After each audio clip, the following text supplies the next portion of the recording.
This is our lecture on video, digital, internet, and interactive art. Notice there is a lot going on in this lecture. This is a very interesting world of art creation, and I jokingly always say when I make these kind of videos about this type of art that pretty much once I've made the video, it's out of date. So it is a difficult medium to pin down, let's say, and to make something that's going to be 100% up to date 100% of the time. I also want to mention that the videos that I'm referring to are all located in your modules. However, due to the very flexible nature of this material, you may find that a site has gone down or YouTube has been pulled. This is just the nature of the beast. I would urge you as my student to contact me, right, through my email, through Canvas, to let me know if something isn't active. It's just very hard to police all of this all the time and make sure it's all active. So you can help me out by letting me know if one of the resources is not available to you. So just a little caveat there and a little FYI to you as you start looking at this material. Now, you'll notice I gave you a quote from Bill Viola, and he said, when you're making video, you're giving structure to time. Now, often what I'm asked is, how is this art different from movies, let's say, filmmaking? And the best way for me to respond to that is to think about some of the earliest video art makers or pioneers, might we say, and show you a little bit of what they were doing and kind of give you an answer to why I think it's not like movie making. I think some of the earliest video art, why it set itself apart from, let's say, films, TV, is because they were questioning the actual way that the medium worked, and they were questioning the idea of things like technical properties of using cameras, using film, and they were questioning, like, does a work have to have a narrative, let's say. This doesn't mean you don't find video art that has narratives. I'll show you plenty of examples that there absolutely is a story there. Matthew Barney comes to mind because there's a story, but it's kind of a crazy story, right? So there are times where you see narrative and it being used very, very much. But I would argue that most of these pioneers, why they set themselves apart from filmmakers, is because they were thinking about, like, what different ways can you tell stories without just straightforward narratives? What ways can you think about how a camera works and challenge that? And they were using those type of mentalities, right, to guide their work. So let's look at a couple of the earliest video artists and think about what they were doing. Andy Warhol, I talked to you about him previously in the Pop lectures.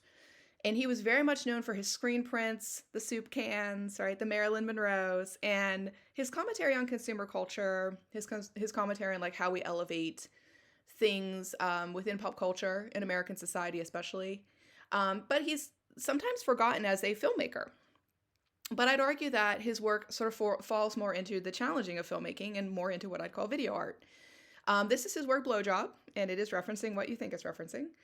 I showed you his Empire State Building piece back in the Pop lecture. Now, why include this piece? It's not to be shocking, by the way. It's because of how he was framing the narrative, just like how he's framing the narrative in Empire State Building. If you remember, Empire State Building was him filming the Empire State Building in New York City for 24 hours continuously. He never edited it. He never moved the camera. It simply was an accurate recording of time passing. So this is a way that I think video artists challenge what a narrative means. Because we think of movie making as, you got to make an edit. There's a script. There's starting and stopping of narration and such. And Warhol's like, what if you don't do any of that? In this piece, he is showing you something in a continuous action. But what I think is intriguing is he's not showing you the part that is named after. I'm sure you're thinking, thank God, right? But he's showing you the reaction. So you have to kind of fill in the blanks about what's actually happening, if you get my drift. But the idea of focusing on the facial expressions, the emotional reactions, was a way of kind of, again, countering the way you might make a movie, right? Or make a narration. There's also Bruce Nauman, whose work, if you Google him and look around at him, he's been involved in all kinds of different work right through the years. He's known for being very much a challenger of, like, the medium boundaries, might we say. Like, what is a medium anyway? What's sculpture? What's painting? And he absolutely was at the forefront of early video art. Now, what he did is he positioned the camera upside down, and he made these little pieces like pacing upside down that you're looking at here. And again, all these videos are in your module, so you can watch the long form as well. And this idea of kind of like shifting our perspective as the viewer and making us say, wait a minute, what just happened? Is he hanging from the ceiling? No, he just put the camera upside down and he's walking around. He also has pieces like bouncing in the corner, where it's just him film with him bouncing, in the corner. I'm kind of doing it here off camera. Bouncing, like in the corner. The idea of repetition, I think, is a very much part of early video art, like repeating an action over and over again, or challenging again the way that action is playing out. Because we're used to watching something on a screen, and we're like, our questions are usually like, what's happening? Why is this happening? And he's just making us engage with something almost nonsensical. Has like almost like a Dada flair to it. And then finally, someone that I think is important to consider for like how are video artists, originally challenging things. And these artists are really working from the 60s and 70s. Warhol ended the 60s into this artist here, Jonas, in the mid 70s. So that's really the birth period of video art, like 60s, 70s.